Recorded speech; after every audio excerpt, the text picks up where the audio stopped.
What happens when the guardians of American democracy are asked to serve an administration seemingly at war with accountability itself? Today, we're taking you inside a Senate Intelligence Committee hearing where Georgia Senator Jon Ossoff, a Democrat who has never shied away from speaking truth to power, confronted the nominee for NSA Director with questions this administration desperately wants to avoid. With the Director of National Intelligence spotted lurking in FBI evidence, trucks and cabinet officials texting classified strike details to journalists, Ossoff demanded answers. What he got instead was silence dressed in uniform. Thank you, Mr. Chairman. General, thank you for your career of service to the United States, and congratulations on your nomination to this important post. Before I engage with you, I just want to note for the committee that my constituents in Georgia, and I think much of the American public, are quite reasonably alarmed and asking questions after the Director of National Intelligence was spotted bizarrely and personally lurking in an FBI evidence truck in Fulton County, Georgia, yesterday. So I encourage all of us on a bipartisan basis to pursue the facts as swiftly as possible to understand whether the Office of the Director of National Intelligence is straying far outside of its lane. Related.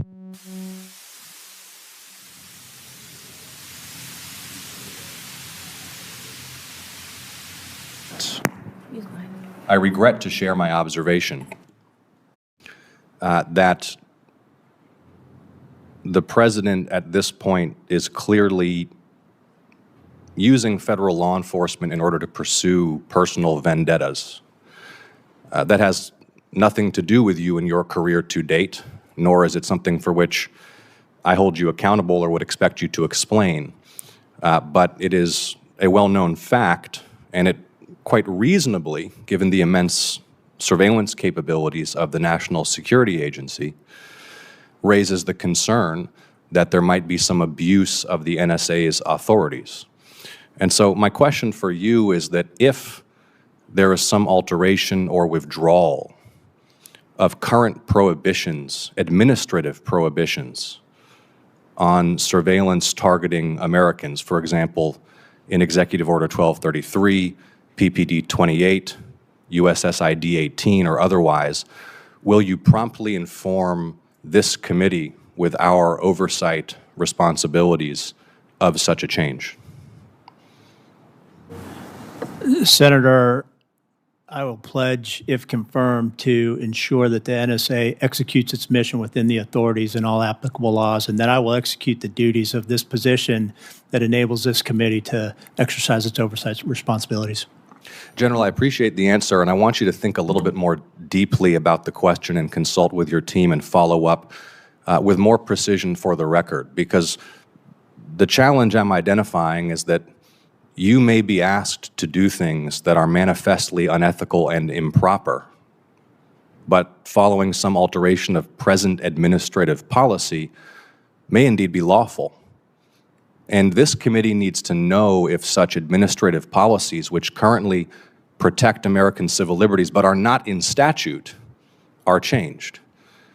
And my view would be that under existing law, anyone in the seat that you hope to hold would have a statutory obligation to inform this committee of any such change. So I hope to get some more detail beyond boilerplate on that for the record. You will also be taking this post, General, if confirmed. So can I get a commitment that you will respond with a more fulsome answer for the record, please, General? Senator, I look forward to looking into that topic and responding to you. Thank you. If confirmed, you'll take this post after a series of events that suggest a crisis for information security and operational security practices in the federal government. You had the Secretary of Defense inadvertently text strike details to a national political reporter, including time over target for U.S. air crews before those U.S. air crews had launched into hostile enemy airspace.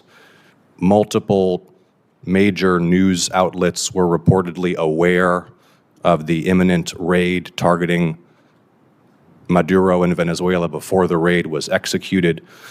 This week, here's a headline from Politico, Trump's acting cyber chief uploaded sensitive files into a public version of ChatGPT. NSA has a crucial role supporting information security, cryptographic integrity, and best practices across the federal government. How will you, in your role, constructively address these many failures and the broader problem of information security failures in the federal government? Senator, I recognize the critical role that NSA plays in this space, and certainly, if confirmed, I pledge to ensure that it continues to execute its mission to its fullest. Thank you, General. What you've just witnessed is not simply a routine confirmation hearing. It is a window into the profound erosion of institutional accountability that has come to define this administration. Senator Ossoff posed a straightforward question, one that should have elicited an equally straightforward answer. Will you tell Congress if this administration quietly dismantles the legal safeguards protecting American citizens from warrantless surveillance? What he received in return was bureaucratic deflection, the kind of carefully rehearsed non-answer that has become the native language of Trump-era nominees. Let's be clear about what's at stake here.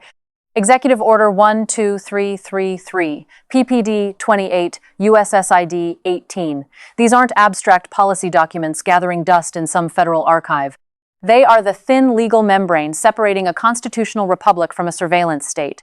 They exist because we learned, painfully, through the Church Committee revelations of the 1970s, what happens when intelligence agencies operate without oversight. Americans were spied upon. Dissidents were tracked. And now, in 2025, a senator must ask on the record, under oath, whether the next NSA director will even inform Congress if those protections disappear. The nominee's response? I look forward to looking into that topic. But perhaps even more alarming is the broader context Senator Ossoff laid bare. This is an administration where the Secretary of Defense texts operational strike details, including time over target for American pilots, to a journalist before the mission is even launched. Where the acting cyber chief uploads sensitive government files to the public version of ChatGPT, where multiple news outlets knew about a covert raid on Venezuela before it happened. And yet, when the senator asked how the NSA nominee would address this cascading series of security failures, the answer was another hollow pledge to execute the mission to its fullest. No specifics. No acknowledgement of the severity. No plan. This is the paradox of the Trump era. An administration that screams about leaks and security when it suits their political purposes, while simultaneously running the most operationally compromised executive branch in modern American history. And let us not forget the elephant in the room, or rather, the Director of National Intelligence in the FBI evidence truck.